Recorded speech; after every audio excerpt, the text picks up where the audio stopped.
എന്താ മനുഷ്യ രാവിലെ തന്നെ മുഖത്ത് ഉള്ള ഓർമ്മ അലർന്നേ? നിങ്ങൾ പത്രം വായിച്ച് ചായ കുടിച്ചോണ്ടിവിടെ ഇരുന്നോ? ഇന്ന് ഏതാ ദിവസം വല്ല ഓർമ്മയുണ്ടോ? എന്ത് ചോദ്യമായിട്ട് എന്റെ ബർത്ത്ഡേ ഒക്കെ ഞാൻ മറക്കോ? അത് ശരി, അപ്പൊ നിങ്ങൾക്ക് അത് അറിയില്ലേ? ഇന്നെന്താ ഇന്ന്? എന്റെ മനുഷ്യ, ഇന്ന് അച്ഛൻ വരുന്ന ദിവസാ. നല്ല പിരിവാണോ ഇനി? അതൊന്നുമല്ല, ഇന്ന് വീട് വെച്ചിരിപ്പാ. ഓ, അച്ഛന് വേറെ പണിയൊന്നുമില്ല.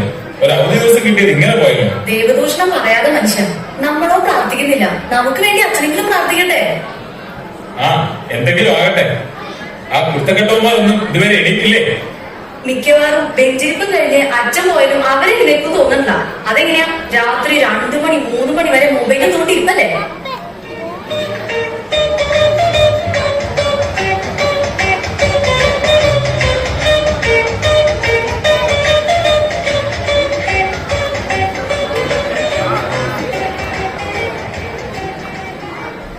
സമയം 12 മണി ആയതേ ഉള്ളല്ലോ.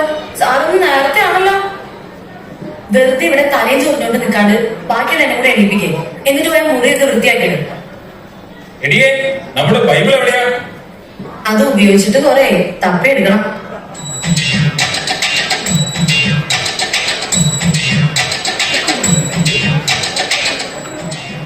എല്ലാവരോടുമായിട്ട് പറയാം, വേഗം ബൈബിള് തപ്പിയെടുത്തോ. അച്ഛൻ വരുമ്പോ ഇവിടെ ബൈബിളില്ലാന്ന് വന്നാൽ നാണക്കേടാ.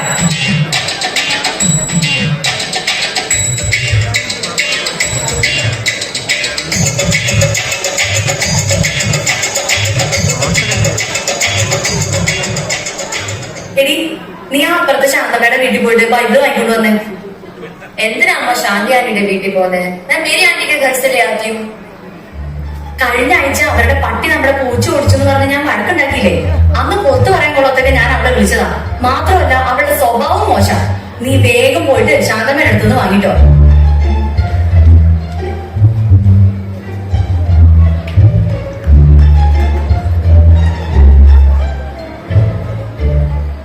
എവിടം വരെയായി കാര്യങ്ങളൊക്കെ? ആ, ആയി വരുന്നു. ആ, എന്നാ നടക്കട്ടെ. ആ, ആരോ കഥകൾ മുട്ടുന്നു. അച്ഛൻ വന്നു എന്നാ തോന്നുന്നേ.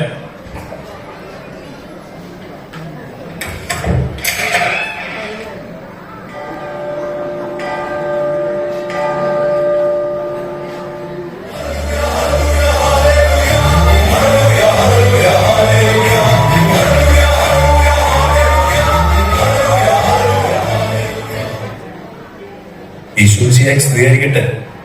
അച്ഛാ സ്തുതിയായിരിക്കട്ടെ. എന്നാ അച്ഛാ ഇരിക്കാം. ഒരാളെയും കൂടെ കാണാനുണ്ടല്ലോ. അമ്മച്ചി എന്തി? എടി അമ്മു, നീ പോയി വല്യമ്മയെ വിളിച്ചോണ്ട് വാ.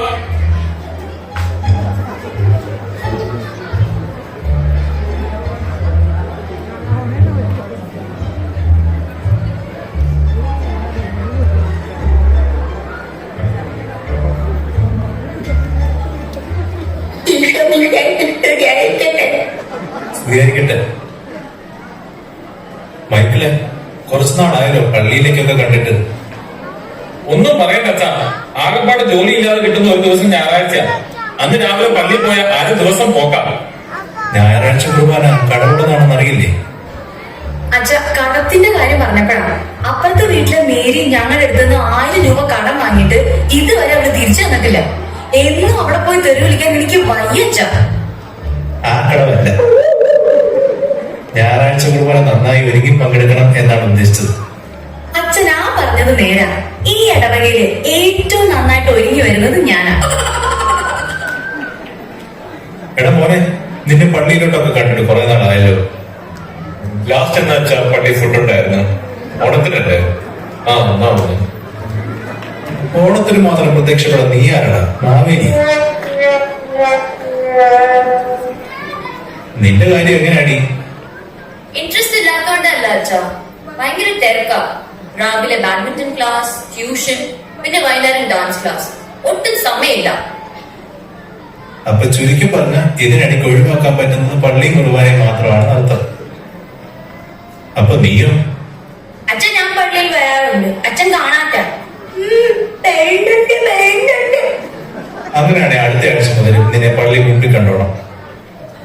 മക്കളെ, ഈ കുർബാനയ്ക്കും സൺഡേ സ്കൂളിനും ഒക്കെ നമ്മുടെ ജീവിതത്തിൽ വലിയ പ്രാധാന്യമുണ്ട്. അങ്ങനെ പറഞ്ഞു കൊടുക്കച്ച. ഞാൻ പറഞ്ഞവർക്ക് ഒരു അനുസരണയില്ല. അതിന് നിങ്ങളെല്ലാം ഞായറാഴ്ചയും വരാറുണ്ടോ? ഇല്ലച്ച, സൗകര്യത്ത് വരുമ്പോ വരാറുണ്ട്. കുടുംബ പ്രാർത്ഥനയെങ്കിലും ഉണ്ടോ?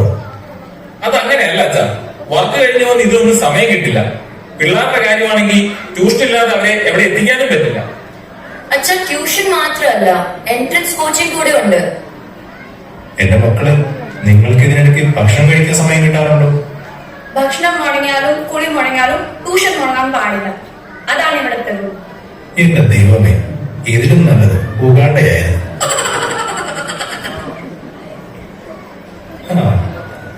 എന്നാ നമുക്കിനി പ്രാർത്ഥിക്കാം. എടാ മോനെ, നീ ആ ബൈബിൾ എടുത്ത് എഫേസോസ് 5:22 മുതൽ ഒന്ന് വായിച്ചേ. ബൈബിളും വേണം.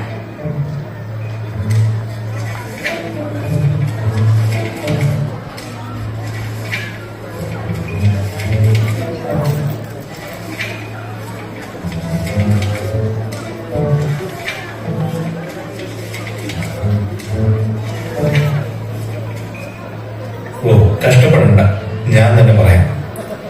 മക്കളെ, ഇപ്പോൾ നമ്മൾ കൈത്താക്കാലത്തിലാണല്ലോ. കയറ്റക്കാരോ?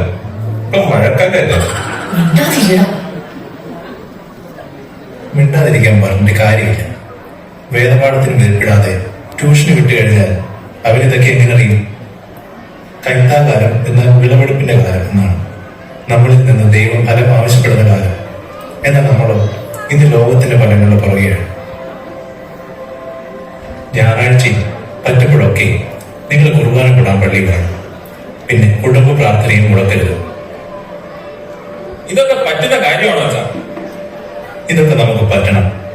ദൈവത്തിനായിരിക്കണം നമ്മുടെ ജീവിതത്തിൽ ഒന്നാം സ്ഥാനം. ഇവിടെ നമ്മൾ ഉണ്ടാക്കുന്ന പേരും പെരുമയും ഒന്നും മരിച്ചാൽ നമുക്ക് കൊണ്ടുപോകാൻ പറ്റത്തില്ല. മക്കളെ ദൈവത്തിലേക്ക് നയിക്കേണ്ടതും മാതാപിതാക്കളുടെ ഉത്തരവാദിത്വമാണ്. ഇനി നിങ്ങളെ എല്ലാം സ്ഥിരമായി പള്ളിയിൽ കൊണ്ടേക്കണം. ഞങ്ങൾക്ക് തെറ്റ് പറ്റിപ്പോയ അച്ഛാ, ഞങ്ങൾ മനസ്സിലാക്കുന്നു. ഇനി മുതൽ ദൈവത്തിനായിരിക്കും ഞങ്ങളുടെ ജീവിതത്തിൽ ഒന്നാം സ്ഥാനം. ഞായറാഴ്ച കുർബാന ഞങ്ങൾ മുടക്കത്തേയില്ല. കുടുംബ പ്രാർത്ഥനയും മുടക്കില്ല അച്ഛാ. Praise the Lord. ഇന്ന് ഈ കുടുംബത്തിന്റെ രക്ഷകൻ